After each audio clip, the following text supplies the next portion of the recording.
say time is a river, steady, unstoppable, carrying us from birth to death without ever letting us turn back. But what if the river isn't moving at all? What if you are the one moving through still water, and the only thing that changes is what you choose to notice? What if time, the thing we fear running out of, has never been what we think it is?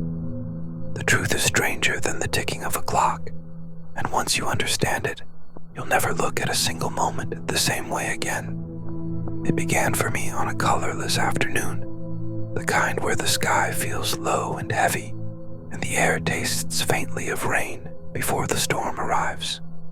I was sitting in a small cafe, a place where time should have felt slow, yet somehow it didn't.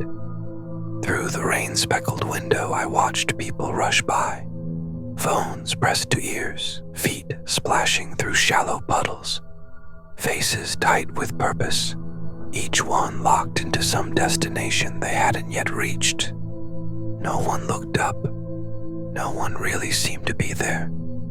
Then, at the crosswalk, I noticed a man standing perfectly still, while the current of people flowed around him. His stillness was jarring like a statue in the middle of a river.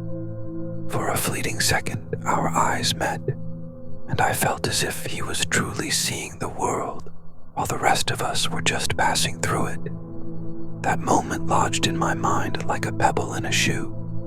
I couldn't stop wondering, was the present something we ever really touched? Or was it just a thin surface we skimmed over on our way to somewhere else? In the days that followed, I started noticing how strange time really is. How a joyful hour with someone you love can vanish in the blink of an eye, while a single minute of pain can stretch into eternity. I thought about childhood summers, endless golden days when the sun seemed reluctant to set, and every hour was something to explore. And then I thought about my recent years, swallowed by routine, blurred into one long stretch of sameness. I realized it wasn't that time was moving faster as I grew older. It was that I had stopped noticing it. I had stopped living inside the moment and started skimming over it like a skipping stone, always chasing the next shore. One evening I took the long way home, through the park instead of the crowded streets. The air was cool, carrying the faint scent of earth after rain, and the world felt quieter than usual. That's when I saw him, an old man sitting on a wooden bench, hands folded over a cane, eyes calm as if he had been watching the same horizon for years. I nodded politely as I passed, but he called out, "Strange thing, isn't it? How the world moves." I stopped. "What do you mean?" I asked. He gave a faint smile. "When you really look," he said, "you'll notice it doesn't move at all. Only your attention does." His voice was low and steady, yet somehow it cut through the air like a clear bell. And then something happened. Everything around me faded. The sound of distant cars, the whisper of leaves, even the noise of my own thoughts, gone.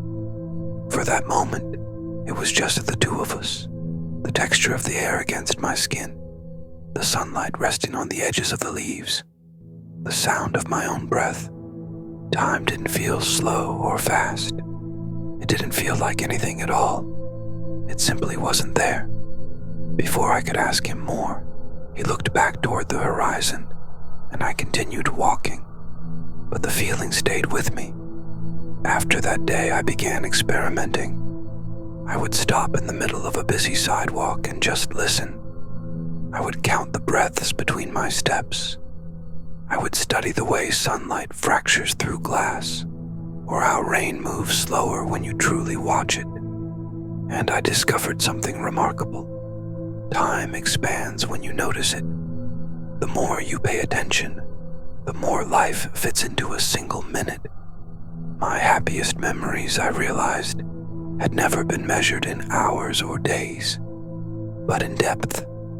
The night I laughed until my stomach hurt. The afternoon I became lost in a painting and forgot what day it was. The quiet moment of holding someone's hand while the world fell away. None of these lived on the clock. They existed outside of time altogether. And so, here is the hidden truth. You are not running out of time. You are running out of awareness.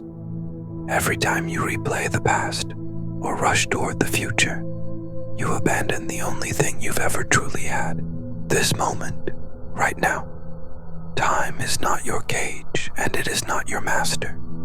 It is your canvas. And the colors you paint with are made of attention, presence, and choice. Some people will live 80 years and only truly experience a handful of days. Others will live 30 years and feel as if they've touched eternity.